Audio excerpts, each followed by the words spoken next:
Welcome to Being Trans. It's Transition Tuesday. I'm Lilith Electra. That's Amanda Bonanza. We're here to talk about being trans and answer questions and just be the two helpful ladies you know we are. Amanda, how's it going? Pretty all right. Yeah? Okay. Yeah. Okay. Pretty okay. Yeah, pretty Fair okay. to Midland, I'd say. I'd say fair to Midland. Very Midwest. It's okay. I'm fine. It's all right. It's okay. Can't complain. I ran into a deer while I was driving on the highway the other night. My wife's got diabetes, but, can't complain. Can't complain. Can't complain. I got a thing on my back and my eye don't work right. Ever since I hurt my knee, I can't really walk. I can't sleep through the night, but, can't complain. Can't complain. Can't complain at all. Lost my wife to the exposure. Youngest has got consumption. Zachary got bit by a rattlesnake. I lost 2 days. You want to answer a question today? More than anything. Yeah, let's help someone. This one I'm going to choose because, one, it uses kind of like a lingo that I ordinarily don't use. So you and I can feel... What does that mean? There's going to be a word in this that I don't use, but it's popular now, and you and I feel like a little old. But has it got some Zoomer slang? Yeah. Is it bussin'? No. Hell no. Because this shit is bussin'. I'm always using bussin'. Is this question hella bussin'? I think I fucked that up. Hella and bussin'? You're kind of mixing up your... Yeah, hella's pretty millennial, I feel like. Yeah. Yeah. It's dope. That's Gen X. That's Gen X for sure. It's real groovy, man. I got a groovy question for you. I use groovy all the time. I do too. All right. So here's our question. How many times can you change your name before it gets cringe? I use cringe. I use cringe all the time. Cringe. I don't. How many times can't? That's a really good question. Let me read their there's more. There's more. Yeah, they've got like a little explanation. Like the question wasn't enough. They want some context. Yeah. I'm not out yet mostly, but I already go by Astrid now to those who are close to me. My dead name starts with a D, and I really thought about going with a feminine name that starts with a D due to just how right feeling it is. As crappy as my parents were, they gave me a nice name, and in all honesty, you're usually the same person post-transition, but just living as the correct gender. Just let me finish. Let me finish. I'm a Scooby-Doo fanatic. About this. I'm a Scooby-Doo fanatic. That's not what the question is, so we're not going to talk about that. I'm a Scooby-Doo fanatic and like the name Daphne, so I'm probably going to go with that while using Astrid as a middle name. When I change my documents, transition to Psy of 2 years. The ditzy connection from Scooby-Doo will stick, though, to be honest, because I have ADHD, LOL. How many times did you change your name? Did you just pick the girl-boy version of your old one? How many times can you change it until it gets weird annoying? I know some trans people who change theirs every couple of months and never settle on one. It comes off pretty cringe. I love this question so much. Yeah. Like, I love everything about it. And so, but also I want to add, Daphne is one of my favorite names. I love Daphne. I love the name Daphne. That's in my list of things that I would have named a girl. Yeah, that's right up there. It's a great name. I think it's beautiful. One of the things that I use to consider names is off topic a little bit, but okay. I like to see how it looks when you write it. And I like how the D and the A and the PH works together. I think all those letters together on a page look really nice. Yeah. And I think aesthetically how it flows off the song and the sound it makes is appealing. That's how hardcore I go on this stuff. Yeah. But to the point of the question, how many times can you change your name before it's cringe? Well, let's start with the politically correct and acceptable answer, which is you can change your name as much as you want. Whatever the hell you want. Whatever you want. It's your life. It's your name. You get to decide that. If people think it's cringe, it's their problem. Now that that's said, and that's out of the way, I'd say about 3 or 4 times. Really? You have an exact number? Yeah. That's the thing about transitioning is it's hard and you are in such a different headspace. And I know this question asker mentioned about how you're basically the same person. You're not the same person. You change so much. That's not the question we're here to answer. But it pertains to this because it's important because you change so much, especially that first year of HRT. Your brain changes, your personality changes, your tastes change. And so what you think you like when you first start out, I can't guarantee it, but I would put money on will not be the same as what it is a year from then. Like, you might be stoked on something and be like, okay, this is the thing for me. And then after a couple months, it's like, it just doesn't feel right. And that's okay. I think it's okay to change it again every time you get to that point. But after a certain point, if you keep changing it, like if you've been fully transitioned for like a year and you're in the zone, or even 2 years maybe, like, and you're still like not sure about your name, it's like you kind of gotta just kind of hold your breath and pick one, because it makes things real complicated for everybody else in your life. And also, it's a paperwork nightmare for you. Like, eventually, you're going to want to get it legally changed, and you're going to get your ID thing. Aside from the money it costs hundreds of dollars to do all that stuff. On top of that, it's a huge hassle. You have to go to the Social Security office. You have to deal with birth certificates, wherever state you're born in or country. You have to get like your passport, your driver's license, all your bank accounts, all your your phone, all these things. Like, when you change your name, it's a huge giant pile of bureaucracy and red tape that you have to go through that lingers on, and you don't catch till like way down the road. So if you're constantly changing your name, like even for that reason alone, you should pick one and stick with it. My thing would be like, change it as much as you want until you've legally changed it, because once it depends on your age too. You know, like I changed mine when I was, in my late 40s. I had just bought a house, and my mortgage company wouldn't let me change my name unless I refinanced. And so I found I went to a different mortgage company and refinanced, and they got, screwed out of whatever money they would have made at doing that. I think if you're dealing with other trans people, I mean, you're trying to find what your spot is, and you're trying to find out who you are. Me personally, I don't care if anyone thinks what I'm doing is cringe or anything. I think we've been fairly open about that. That's the other position you have to take. One of the cool things I see, I'm sure you've seen this online, where someone's like, if you're ever thinking about like a new name, just go to Starbucks and place an order, and then give them what you're thinking the new name is. And then they'll be like, hey, Daphne. And you'll be like, ooh, that felt good. Yeah, that's a really good way to do it. When I first started, I mostly performed for shows. So like not drag shows, but for comedy shows. But I had a dragish name that it was just kind of funny, and it made me laugh. It was Eleanor Gasm. That's a drag name. That's a drag name for sure. And I had a trans friend who was just like, would call me Eleanor, but she's like, you're too young to be an Eleanor. Can I call you Ellie? And I was like, yeah, call me Ellie, but I spelled it L.E. And then when it came time to change my name, I was just like, well, do I want to just be L.E.? And I picked Lilith Electra because honestly, it's the name. It's like everyone's just like, of course that's what your name is. Like, I feel like I nailed the name part of it. Oh yeah, you did great. You're absolutely Lilith. When I was younger, I was born and then my younger brother was born about 3.5 years later. My mom told me my dad wanted to give us like serious German names. Like, he wanted to name my brother Augustus. And he wanted to name me Wolfgang. And I really believe Lilith Electra is the female version of the name Wolfgang. I'm going to bust your ass. Yeah. Augustus is a Roman name. This is my dad. I don't know. Men think about Rome all the time. So that's super important stuff. That's going to stay in the video. Yeah. There are people who still call me Ellie. And they just know me from when I was making that transition. But most people, I also stayed branded that way for like my shows. My website was still Ellie for a while. My website was still Ellie for a while. Would you consider that a dead name? Because I don't feel like that's quite a dead name, is it? No. And people it's just my initials.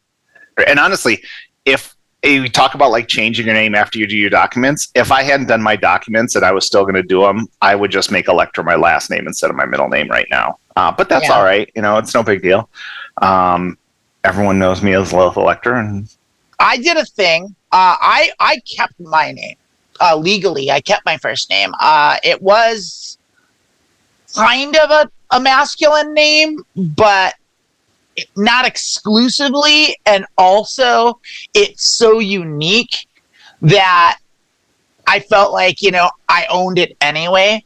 And I was like, fuck it. I'm making this whatever I want and I'm keeping it. And I also had a legacy of like, I was in bands and I did, TV, and I was in a movie and like all this stuff. And I've had like a legacy of it. So I already had an established identity that I didn't want to just abandon, like, which a lot of trans people do. A lot of trans people shake the Etch-a-Sketch or hit reset on like their whole thing, and which is super valid. But I didn't want to do that. I had too much built up, and I liked who I was. Like I was happy with it. I didn't want to just erase all that. To be fair, I thought when I met you that you had chosen, that name. Yeah, no, that was it's a dope name. Name. Yeah. I did mull it over and I was trying on different things. And not only did like nothing really suit me and did I not really like anything, I also didn't want to do the work. I was super lazy. I was like, I don't want to pick a name. This is a drag. Like, I want to do other stuff. Like, I don't want to worry about this. So I did a thing that I thought was really kind of groundbreaking and good for a number of reasons. And what I did was, because my parents were struggling, as parents will. Parents were struggling. I was fortunate enough to have very supportive parents, but they still struggled with pronouns, especially in the early times and like all this stuff. And it was hard for them because it's hard on parents. Like it's getting better. But I thought about it. How do you usually get your name? Well, your parents give it to you. And so like, well, what if I just let my parents pick my new name and I ask them to do it and just live with whatever they choose?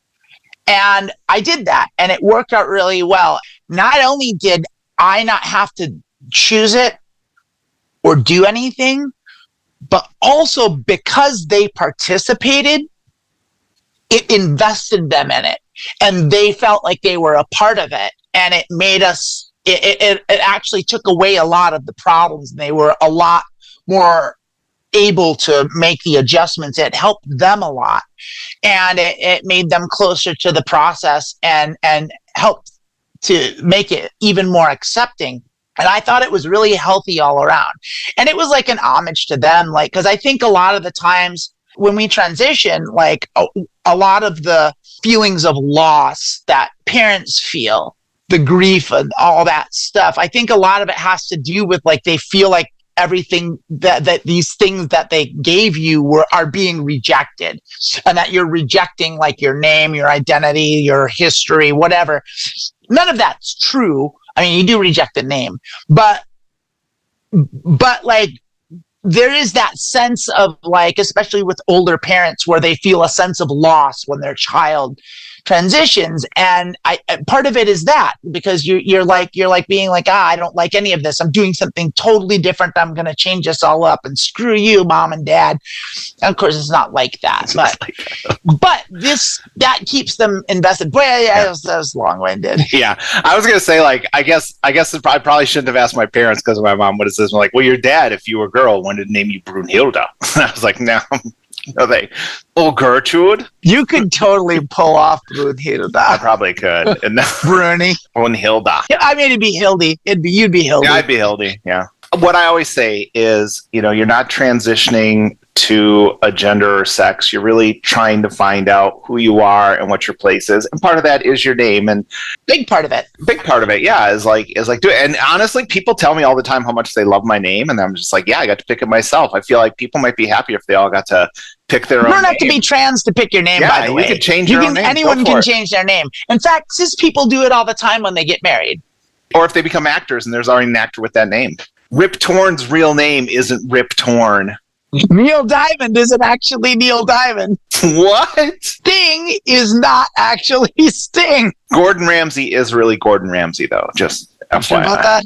Yeah, I am sure about that. As a joke on social media, I put one day that the most famous Gordon in the world was Gordon Ramsay, and some guy pointed out that Sting's real name was Gordon, and like just like went out of his way to die on that hill. Like I'm just like, yeah, he's Sting. He's not Gordon anymore. He's like, his name's Gordon. He's the most famous Gordon. I'm like, yeah, I don't think so. And he's not like because he's the most famous Sting. He's not the most famous Gordon Sting. Ramsay is easily the most famous Gordon. He's except not for maybe the Gordon's fisherman. No, Sting the wrestler is way more famous than Sting the musician. I didn't know there was a wrestler named Sting. What? I don't watch wrestling. Sting is an icon. What do you mean you don't watch wrestling? I don't know anything about wrestling. I stopped, the last wrestler I remember was like the Iron Sheik. The Undertaker, maybe? Yeah, Stone Cold Steve Austin? Oh, I remember Stone Cold Steve Austin. I remember Stone Cold Steve, yeah. You take one look at me and think, yeah, she's probably loves professional wrestling. Professional wrestling for me goes through cycles, and there was a time when I was like super into professional wrestling. A lot of trans people too. Like, yeah, a lot of trans people really I get it. So in the comments, who's the more famous Sting? Sting from the Police or the Stinger from WCW, WWF, and all the other? If it's the Stinger, that's not the same name. No, he's Sting, but people call him the Stinger. Like it's a nickname. Okay, that's fair then. He's Sting. He's the most famous Sting. I'll even give you that because I don't feel like Sting the musician is very relevant anymore. That's like saying Eric Clapton's the super famous. I mean, he is, but like no one cares. No, the most famous Eric is Eric Cartman. But this guy was writing paragraphs about Sting being the most famous Gordon on my page, and I was just like, of course he was. And then I would reply, he's not. And then I get another paragraph about it. He's like looked up their comparative like personal wealth. He's like, Gordon Ramsay is only worth this much and Sting is worth this much. What does that have to do with being famous? Wealth is not a measure of fame. Yeah. So play with your name. Explore your identity. Yeah. Explore what feels comfortable. Go to Starbucks and just annoy them every day. Go to Starbucks. Go to support groups and try new stuff on. That's what they're for. Yeah. Try all this stuff on. But like Starbucks, the Starbucks thing's a really good one. Yeah. Because it's not forced. Like when you're in a room full of like allies and like fellow trans people and you're trying a new name, it can come across as a little forced. But if it's at like a Starbucks, it's like this is a stranger just calling out your name in front of a crowd, and it's like super bona fide. You can tell right away how if it feels right or not. I would also say if you do that, remember the name you're trying out that day. That's really good advice, they're sitting there yelling, Daphne, a coffee ready for Daphne, and like 20 minutes later, the barista comes up to you and is like, Daphne, we've been calling your name, and you're just like, oh, is that the name I gave you? You clock yourself. You get real trouble. Oh, yeah, you'll get real trouble. Get real trouble at Starbucks. Just kidding. Yeah, we gotta call a detective. Someone didn't pick up their coffee. Hold my calls. Hold my calls. I got to get to Starbucks. Someone's not picking up their coffee. Someone named Daphne. But yeah, I think Lilith's answer is the best one, which is as many times as you want until you legally change it. Yeah, once you legally change it, you're locked. Once you legally change it, live with it. That's just a pain in the ass. Like you could even legally change it every year if you want. It's just a pain in the ass, especially once you have credit cards and all your bills are in your name. It is kind of cool though when you get that first credit card with your new name on it. You're just like, fuck yeah. It's super affirming to get the stuff in your name. Like it's super good. Mail, like little things your driver's license with the right gender marker and the right name is like, it's incredible. So glorious. One of the things that really like kind of melted my butter was I had a job where I had a work ID. I had just started transitioning and like wasn't passable at all. But over the course of like the year and a half that I worked there, I became very passable and I got a new work badge photo, and like the difference was like, oh my god, I just died a little bit because it was just like I had this old boyish picture on it, and it was just like, it was like, okay, I mean, I wasn't ashamed of it or anything, but like it was just like to see like how I actually looked pretty, and like for the first time in your life, like that's a huge deal. And then it's like reinforced by like your name and that F or M for the trans men or X for the non-binaries, and like, but like, it's such a good feeling, so and you'll get there. You'll get there. And if anyone says it's cringe, tell them to just back off. And Daphne is just fine. Just keep. What's cringe is not living your truth. That's cringe. All right. Hell yeah. All right. Take that with you. If you take anything from this conversation, there's nothing more cringe than not being yourself. Take that, get it tattooed on your neck, whatever. I don't know, however you want to let the world know, but just be yourself and find yourself and live that life 100%. I love it. I love it too. We love you. If you have any thoughts, put them in the comments. Let us know who the most famous Sting is. Give us a question. If you think Sting is a more famous Gordon than Gordon Ramsay, let us know. And maybe we need to explore that further. Probably not. It's not really trans related. It probably shouldn't even been in this show. No, it's super important. I want to address this. If you think that Sting of the Police, the musician Sting, is the more famous Sting, I need you to hit that like button. If you think the wrestler Sting is the more famous Sting, I need you to hit that subscribe button. There's some Zoomers watching right now wondering, like, what are these two old bitches talking about? Who are these people? Who are these people? Is Sting the wrestler not a new thing? Is he an old guy? He just retired, but he started in like the late 80s. Yeah, that's super old. Super old. Yeah, he's real. He's like old. 1,000. But he also wears face paint. He's like he wears face fucking paint. mummy up there. All right, I think we got everything we need for this show. Y'all are fabulous. Leave some comments, like, subscribe, share with your friends. We love you all, and have a great rest of your week. See you later.